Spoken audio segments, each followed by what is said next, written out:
අයිබෝන්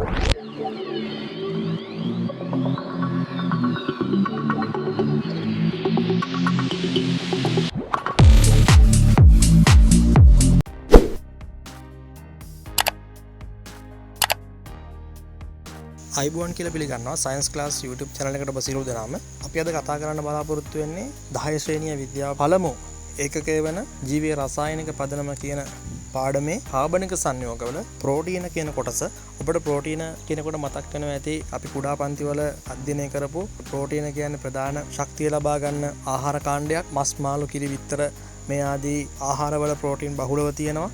ඒ කියන ටික ඔබට මතක් වෙනවා ඇති. හැබැයි අපි මේ පාඩමෙන් ඊට වඩා ප්‍රෝටීන වල තැනුම එකකේ මොකද්ද? ප්‍රෝටීන් හැදිලා තියෙන්නේ කොහොමද? ඒ වගේම ප්‍රෝටීන් වල වැදගත්කම මොනවද? ප්‍රෝටීන් අඩංගු ව්‍යුහ මොනවද? ප්‍රෝටීන් හඳුනා ගැනීමේ පරීක්ෂණ මොනවද? අපි මේවා සංකීර්ණව කතා කරනවා. ඒ වගේම තමයි අපි මීට පෙර කතා කරා ජීවීය රසායනික පදනමේ මූලික හැඳින්වීම සහ කාබෝහයිඩ්‍රේට් කියන පාඩම් දෙක. ඒ පාඩම් දෙක ඔබ දැනටමත් නරඹලා නැත්නම් මේ වීඩියෝ එකේ ඩිස්ක්‍රිප්ෂන් එකේ තියෙනවා. ඒ අදාළ වීඩියෝස් වල ලින්ක් ඔබට පුළුවන් ඒවට ගිහිල්ලා ඒ වීඩියෝස් නරඹන්න. අපි එහෙනම් පටන් ගමු අද පාඩම ප්‍රෝටීන්.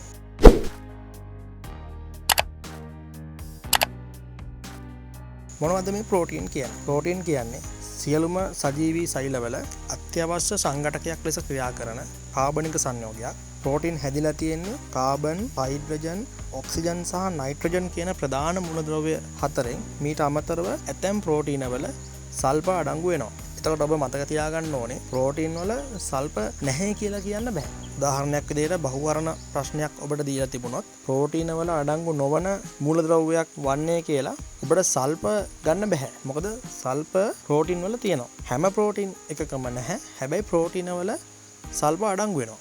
ඒ නිසා කාබන්, හයිඩ්‍රජන්, ඔක්සිජන්, නයිට්‍රජන් සහ සල්ෆ කියන මේ මූලද්‍රව්‍ය පහම ප්‍රෝටීන හදන්න දායක වෙනවා. සියලුම ප්‍රෝටීන බහු අවයවික කියලා අපි හඳුන්වනවා. මොනවද බහු අවයවික කියන්නේ? කාබන් දාම විශාල ප්‍රමාණයකින් සැනින්විත සංකීර්ණ ව්‍යුහයක්. එතකොට අපි මේ බහු අවයවික ගැන ඉස්සරහට කතා කරනවා. මේ ප්‍රෝටීන වල තැනුම් මේකකේ වෙන්නේ ඇමයිනෝ අම්ල. එතකොට මේ ප්‍රෝටීන හැදෙන්නේ ඇමයිනෝ අම්ල බහු අවයවීකරණය වීමෙන්. ඔබ දැනට මේ වචන ටික විතරක් මතක තියාගන්න. මේවා සංකීර්ණව ඔබ ඉහළට අධ්‍යාපනය හදාරනකොට ඔබට දැනගන්න පුළුවන්. හැබැයි ඔබට අන්තර්ගත වෙලා තියෙන විෂය නිර්දේශය තුළ මේවා සංකීර්ණව උගන්වන්න අවශ්‍ය නැහැ කියලා සඳහන් කරලා තියෙනවා. ඒ නිසා ඔබ සරලව මේකේ බේසික් කරුණු ටික දැනගත්තා නම් ඇති. හැබැයි මම වීඩියෝ එකේදී ඔබට ප්‍රශ්න පත්‍රයට විතරක් සීමා නොවි ඊට වඩා දැනුමක් ලබා ගන්න පුළුවන් විදිහට මම මේ වීඩියෝ එක ඔබට කරනවා. ඒ නිසා මම අමතර කරුණුත් කියනවා. ඒවත් මතකයේ තබා ගන්න. මොකද මේක බලන ඇති විද්‍යාවට කැමැති විද්‍යාවට ඇල්මක් දක්වන ආදරණීය නංගිලා මල්ලිලා. ඒ නිසා ඒගොල්ලන්ට වැදගත් වෙයි කියලා හිතලා තමයි මේ අමතර කරුණු ටික කියන්නේ. පරිණත මිනිස් සිරුරේ සංයුතිය අණුව 117ක් පමණ ප්‍රෝටීනමය ද්‍රව්‍ය වලින් හැදිලා තියෙනවා. එතන මේ ප්‍රෝටීන හැදෙන්නේ ඇමයිනෝ අම්ල බහු අවයවීකරණය වීමෙන්. එතන මේ ඇමයිනෝ අම්ල බහු අවයවීකරණය වීමෙන් මේ ප්‍රෝටීන් හැදෙන නිසා අපි මේ ප්‍රෝටීන් මහා අණු ලෙස හඳුන්වනවා. සමහර ප්‍රෝටීන් ජලයේ දිය වෙනවා. ජලයේ දිය වෙන්නේ එන්සයිම කියන ප්‍රෝටීන් කාණ්ඩය. සියලුම එන්සයිම ප්‍රෝටීන් වෙනවා. ඒ නිසා මේ එන්සයිම ජලයේ දිය වෙන නිසා ජල ද්‍රාවී ප්‍රෝටීන් තියෙනවා. ඒවා තමයි එන්සයිම. ඒතර ව්‍යුහ සාධන ප්‍රෝටීන් තියෙනවානේ. ව්‍යුහමය කෘත්‍ය ඉටු කරන ප්‍රෝටීන්. ඒ ව්‍යුහ සාධන ප්‍රෝටීන් ජලයේ දිය වෙන්නේ ඒවා ජල අද්‍රාවී ප්‍රෝටීන්. සමහර ප්‍රෝටීන් උත්ප්‍රේරක ලෙස ක්‍රියා කරනවා. අපි ඇමයිනෝ අම්ල ගැන කතා කරමු. මොකද ඇමයිනෝ අම්ල කියන්නේ ප්‍රෝටීන සැදීමේ තැනුම් එකකය.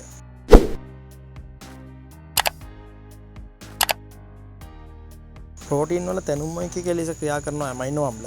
ඇමයිනෝ අම්ල වර්ග 170ක් පමණ ප්‍රමාණයක් තියෙනවා.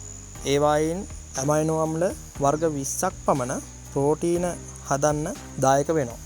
ඒකෙන් අදහස් කරන්නේ හැම ප්‍රෝටීන එකම මේ ඇමයිනෝ අම්ල 20ම අන්තර්ගත වෙනවා කියලා. මේ ඇමයිනෝ අම්ල 20න් යම්කිසි ප්‍රමාණයක් එක ප්‍රෝටීනයක් හදන්න දායක වෙනවා. ඇමයිනෝ අම්ල වල ඇමයිනෝ කාණ්ඩයක් සහ කාබොක්සිල් කාණ්ඩයක් වගේම ඇල්කීල් කාණ්ඩයක් තියෙනවා. දැන් ඔබට තිරේ දිස් වෙනවා. මොකද්ද කාබොක්සිල් කාණ්ඩය කියන්නේ? මොකද්ද ඇමයිනෝ කාණ්ඩය කියන්නේ? මොකද්ද ඇල්කීල් කාණ්ඩය කියන්නේ කියලා. කාබොක්සිල් අම්ල කාණ්ඩයක් කියන්නේ කාබන් පරමාණුවට ඔක්සිජන් පරමාණුවක් ද්විත්ව බන්ධනයකින් සහ හයිඩ්‍රොක්සිල් කාණ්ඩයක්. ඒ කියන්නේ OH කාණ්ඩයක් හයිඩ්‍රජන් සහ ඔක්සිජන් අඩංගු කාණ්ඩයක් තනි බන්ධනයකින් සම්බන්ධ වෙලා හැදිච්ච කාණ්ඩයක්. අපි මේකට කියනවා කාබොක්සිල් අම්ල කාණ්ඩයක් කියලා.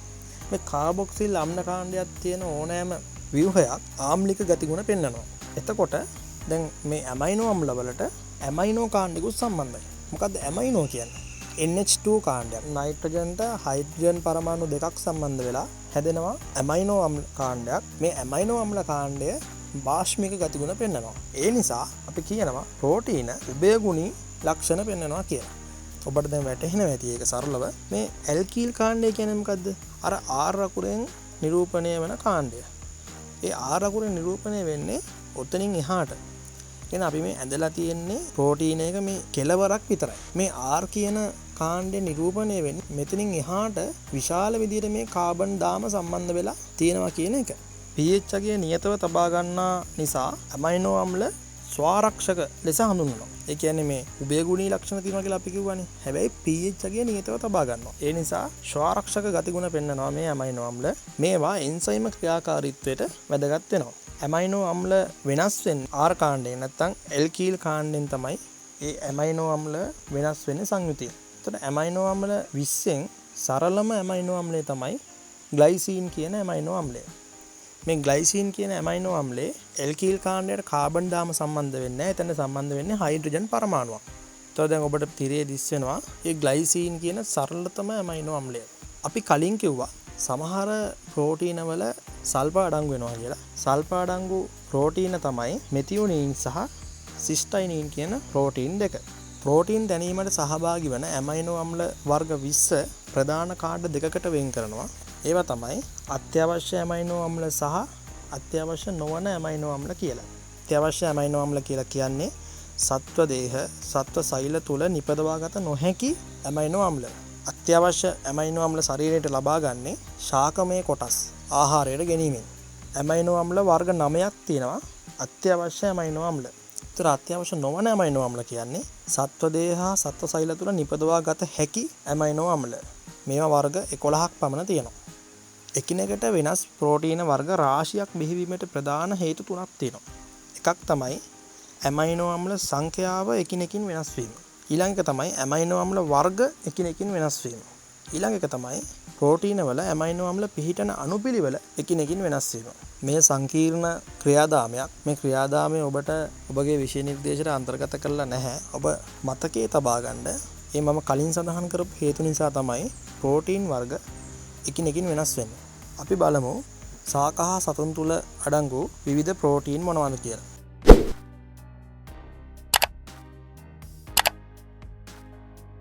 මාංශ පේශිවල මයෝසින් සහ ඇක්ටින් කියන ප්‍රෝටීන් දෙක අඩංගු වෙනවා.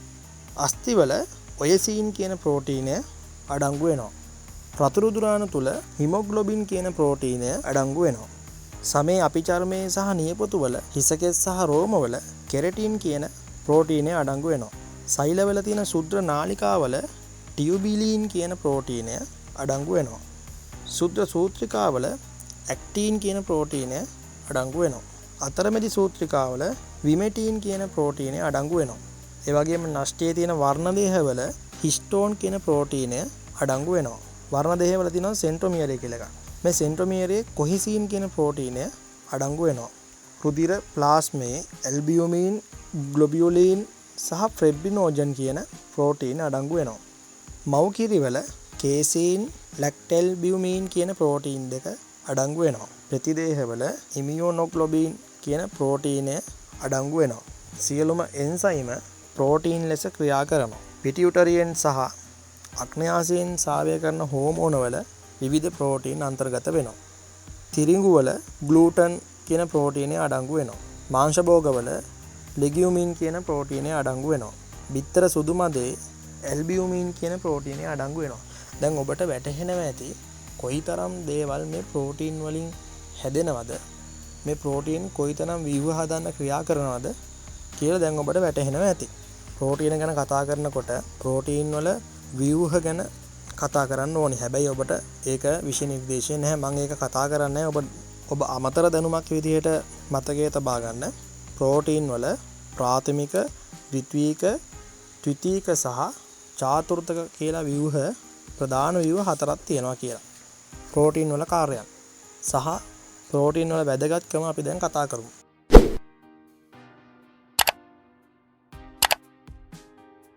පළවෙනි එක. ශක්ති ප්‍රභවයක් ලෙස ප්‍රෝටීන් ක්‍රියා කරනවා. කාබෝහයිඩ්‍රේට් වලින් සහ මේද වලින් සපයන ශක්තිය මදි වුණාම තව ශක්තිය ඕනිනේ අපේ විවිධ ක්‍රියාවන් කරන්න. එතකොට ප්‍රෝටීන් ක්‍රියාත්මක වෙලා ශක්තිය නිපදවනවා ප්‍රෝටීන් බිඳ හෙළලා. ඒ නිසා මේ ශක්ති ප්‍රභවයක් ලෙස ප්‍රෝටීන් ක්‍රියා කරනවා. ප්‍රතික්‍රියා උත්ප්‍රේරණය කරන එන්සයිම ලෙස ප්‍රෝටීන් ක්‍රියා කරනවා. හෝමෝන ලෙස ප්‍රෝටීන් ක්‍රියා කරනවා. උදාහරණයක් හැටියට පිටියුටරියෙන් ස්‍රාවය වන හෝමෝන GH හෝමෝනය, TSH හෝමෝනය, FSH හෝමෝනය, LH හෝමෝනය ආදී හෝමෝන, ඒ වගේම අග්න්‍යාශයෙන් ස්‍රාවය වන ඉන්සියුලින් සහ ග්ලූකගන් කියන හෝමෝන මේ ඔක්කොම ප්‍රෝටීන්. එතකොට මේ ප්‍රෝටීන් හෝමෝන ලෙස ක්‍රියා කරනවා. අපි කතා කරපු හෝමෝන ඔබගේ මට්ටමින්, ඒ කියන්නේ ඔබගේ ශ්‍රේණියට අදාළ මට්ටමින් අපි හඳුන්වන්නේ සත්වෙන්ගේ ඉන්සියුලින් හෝමෝන සහ වර්ධක හෝමෝන කියලා. එතකොට හෝමෝන ලෙස ක්‍රියා කරනවා කියලා ඔබ මතක තියාගන්න. මේක ජීවීන්ගේ සමායෝජනය සහ සමස්ථිතිය පවත්වා ගන්න වැදගත් වෙනවා. එතකොට ව්‍යුහ හදන්න ව්‍යුහමය සංඝටකයක් ලෙස මේ ප්‍රෝටීන ක්‍රියා කරනවා. ඒවා තමයි කොලජන්. කොලජන් වලින් සුදු තන්තු නිර්මාණය කරනවා. කෙරටින් වලින් සම, හිසකෙස්, නියපොතු ආදිය නිර්මාණය කරනවා. ඒ වගේම තමයි සංචිත ප්‍රෝටීන ලෙස ක්‍රියා කරනවා. උදාහරණ හැටියට මව්කිරිවල පවතින කේසීන් සහ ලැක්ටෙල්බියුමින් කියන ප්‍රෝටීන් දෙක සංචිතමය ප්‍රෝටීන ලෙස ක්‍රියා කරනවා. වාහක ප්‍රෝටීන ලෙස අපි මොකද වාහක කියන්නේ? යම්කිසි දෙයක් පරිවහනය කරනවා. ජීවී දේහය තුළ ද්‍රව්‍ය පරිවහනය කරන්න මේ ප්‍රෝටීන් වැදගත් වෙනවා. ඒ කියන්නේ හිමොග්ලොබින් වලින් තමයි ඔක්සිජන් පරිවහනය කරන්නේ. සමස්ත දේහයේම රුධිරය මගින් ඔක්සිජන් පරිවහනය කරන්න හිමොග්ලොබින් කියන ප්‍රෝටීනය වැදගත් වෙනවා. ආරක්ෂක ප්‍රෝටීන් ලෙස සමහර ප්‍රෝටීන් ක්‍රියා කරනවා. ඒ මගින් දේහයට ආරක්ෂාවක් ලැබෙනවා. ඉමුනියෝග්ලොබින් කියන ප්‍රෝටීනය ප්‍රතිදේහ ලෙස ක්‍රියා කරලා දේහයට ආරක්ෂාව සපයනවා. මේවා ආරක්ෂක ප්‍රෝටීන ලෙස අපි හඳුන්වනවා. ඊළඟට සංකෝචක ප්‍රෝටීන ලෙස සමහර ප්‍රෝටීන් ක්‍රියා කරනවා. මේ මගින් පේශි සංකෝචනයට ආධාර වෙනවා. ඒවා තමයි ඇක්ටින් සහ මයෝසින් කියන ප්‍රෝටීන දෙක. මේ ප්‍රෝටීන් දෙක පේශි සංකෝචනය කරන්න වැදගත් වෙනවා. සමහර ප්‍රෝටීන් විෂ ලෙස ක්‍රියා කරනවා. අපි දන්නවනේ සර්පයන් තුළ විෂ තියෙනවා කියලා. ඒ සර්ප විෂත් ප්‍රෝටීන් වර්ගයක්. රුධිරයේ කැටි ගැසීමට මේ ප්‍රෝටීන් දායක වෙනවා. ෆිබ්‍රිනෝජන් කියන ප්ලාස්මා ප්‍රෝටීනය රුධිරයේ කැටි ගැසීමට දායක වෙනවා. ඒතර බලන්න කොයිතරම් වැදගත්කමක් මේ මිනිස් දේහය අපේ ජීවය පවත්වා ගන්න ප්‍රෝටීන් වල කොතරම් කාර්යභාරයක් තියෙනවද කියලා. අපි ඊළඟට කතා කරමු ප්‍රෝටීන් වලම කොටසක් වෙන එන්සයිම ගැන.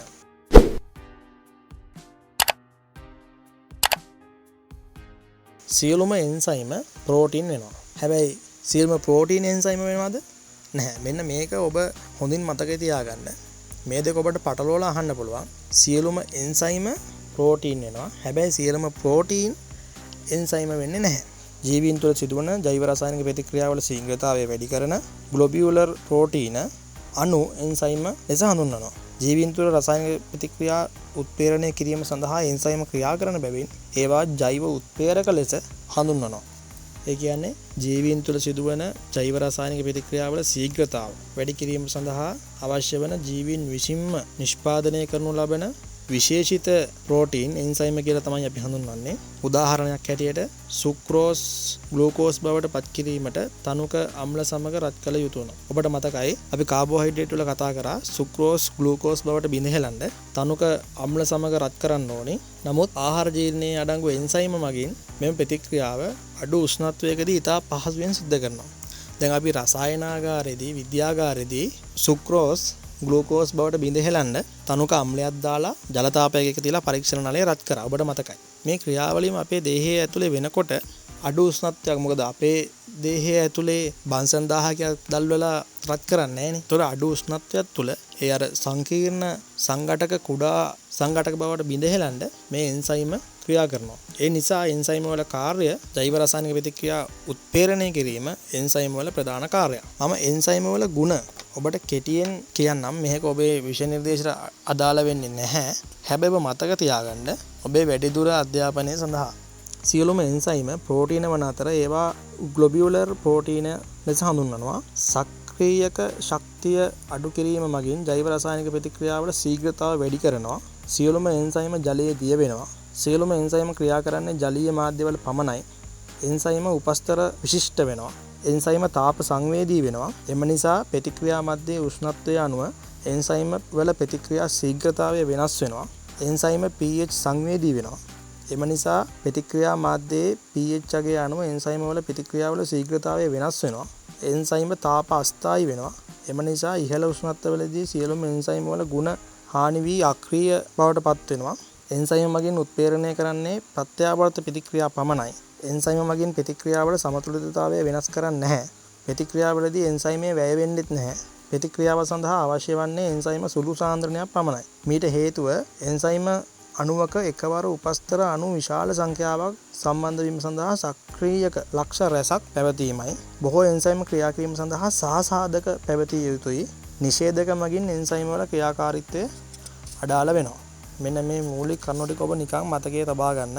එන්සයිමේ ක්‍රියාකාරීත්වයට උෂ්ණත්වය, pH අගය, එන්සයිම සාන්ද්‍රණය, උපස්තර සාන්ද්‍රණය, සහසාධක සහ නිෂේධක කියන මෙන්න මේ සාධක 6 ප්‍රධාන වශයෙන් බලපානවා.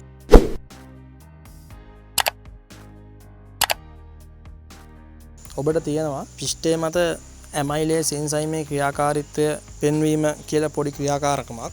මේකෙදි කරන්නේ පාන් පිටි ජලීය ද්‍රාවණයකින් මිලිලීටර් 2ක් පමණ පරීක්ෂණ නලයකට තබා ගන්නවා. ඒ කියන්නේ පාන් පිටි වතුරත් එක්ක දිය කරලා පොඩි ද්‍රාවණයක් හදාගෙන ඒකෙන් මිලිලීටර් 2ක් පමණ පරීක්ෂණ නලයකට දමා ගන්නවා. ඒට ඇමයිලේස් එන්සයිමය සම ප්‍රමාණයක්. ඒ කියන්නේ අපි දැම්මේ මිලිලීටර් 2යිනේ පරීක්ෂණ නලයට අර පාන් පිටි ප්‍රමාණය. ඒ නිසා ඇමයිලේස් සාන්ද්‍රණයෙන් මිලිලීටර් 2ක් අපි එක් කරගන්නවා. මිනිත්තු 2කට පමණ පසු මිශ්‍රණයෙන් බිඳුව බැගින් සුදු පිගන් ගඩොලක් මත තබන්න. පිගන් ගඩොල කියන්නේ මොනවද? ටයිල් තියෙන්නේ. අනේ ටයිල් කැටයක් ගන්න. අර දෙක මිශ්‍ර කරලා මිනිත්තු 2කට පමණ පස්සේ මිශ්‍රණයේ බිඳුව බැගින් සුදු මිගන් ගඩොලක් මත තබන්න. ඒට අයඩීන් ද්‍රාවණය බිඳුවක් බැගින් එක් කරන්න. නැවතත් විනාඩි 2කට පමණ පසුව පෙර පරිදි මිශ්‍රණයෙන් බිඳුවක් පිගන් ගඩොල මත තබා අයඩීන් බිඳුවක් එක් කරන්න. මෙසේ විනාඩි 20ක පමණ කාලයක් තුළ විනාඩි 2කින් 2කට ලබාගත් මිශ්‍රණ බිඳුව වලට අයඩීන් එකතු කරන්න. එතකොට ඔබ නිරීක්ෂණය වෙනවා වරින් වර ලබාගත් මිශ්‍රණයේ වර්ණය නිල් පැහැය සිට ක්‍රමයෙන් දුඹුරු පැහැයට හැරුණු අතර අයඩීන් වර්ණය ඒ කියන්නේ කහ දුඹුරු පැහැයක් ලබා දෙනවා කියන එක.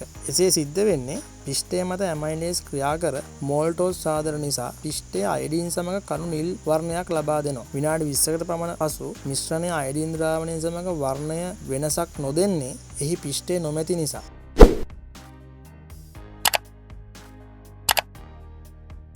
ප්‍රෝටීන් හඳුනා ගැනීමේ පරීක්ෂණ. ප්‍රෝටීන් හඳුනා ගැනීමේ පරීක්ෂණ ප්‍රධාන ආකාර 4ක් තියෙනවා. පළවෙනි එක තමයි බයුරුවේට් පරීක්ෂාව, දෙවෙනි එක මිලන් පරීක්ෂාව, තුන්වෙනි එක සෙන්තෝප්‍රෝටීන් පරීක්ෂාව, හතරවෙනි එක නිල් හයිඩ්‍රීන් පරීක්ෂාව. මේ පරීක්ෂණ හතරෙන් 10 වසරේ විෂය නිර්දේශයට අන්තර්ගත කරලා තියෙන ඕගලන්ට කරන්න කියලා බයුරේට් පරීක්ෂාව විතරයි. කොහොමද මේ බයුරේට් පරීක්ෂාව කරන්නේ?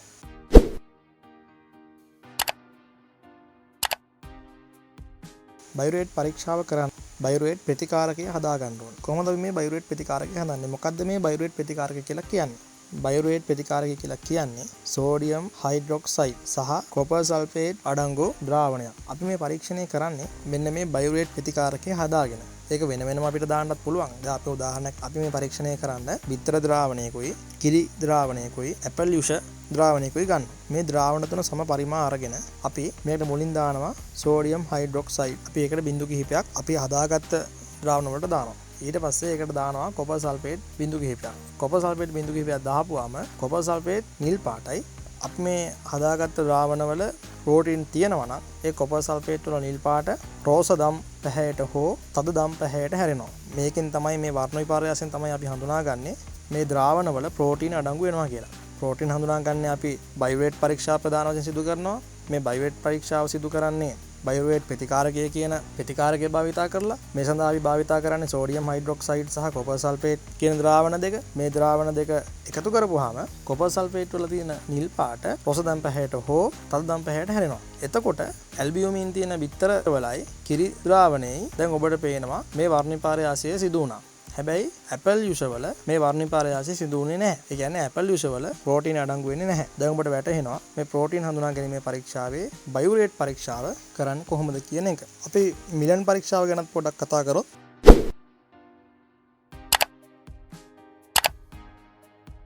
මේකෙදි කරන්නේ අපිට හඳුනා ගන්න තියෙන ද්‍රාවණ වලට මිලන් ප්‍රතිකාරකය දාලා රත් කරනවා. එවිට සුදු පාට අවක්ෂේපයක් ඇති වෙලා ඒ රතු පාටට හැරෙනවා නම් අපි කියනවා ඒ අදාළ ද්‍රාවණවල ප්‍රෝටීන් අඩංගු වෙනවා කියලා. මේ මිලන් ප්‍රතිකාරකයේ රසදිය තියෙනවා මර්කරි. ඒ නිසා අපි මේ පරීක්ෂණය විද්‍යාගාරයේදී සිදු කරන්නේ නැහැ. ඒ කියන්නේ රසදිය කියන්නේ ඉතාමත් පරිස්සමෙන් පරිහරණය කරන්න ඕනි මූලද්‍රව්‍යයක්. ඉතින් ඒ නිසා මේක කරනවා නම් ප්‍රවේශමෙන් කරන්න ඕනි. එතකොට මේ සෙන්තප්‍රෝටීන් පරීක්ෂාවේදී අපිට ප්‍රෝටීන් අඩංගුදයි සොයා ගැනීමට අදාළ ද්‍රාවණවලට මේ සෙන්තප්‍රෝට් දාපුවාම දීප්තිමත් කහ පාටක් ඇති වෙනවා. එතකොට අපි හඳුනා ගන්නවා මේ අදාළ ද්‍රව්‍යවල අදාළ ද්‍රාවණවල ප්‍රෝටීන් තියෙනවා කියලා. NHO3 තමයි දාන්නේ සෙන්තප්‍රෝටීන් පරීක්ෂාව කරනකොට.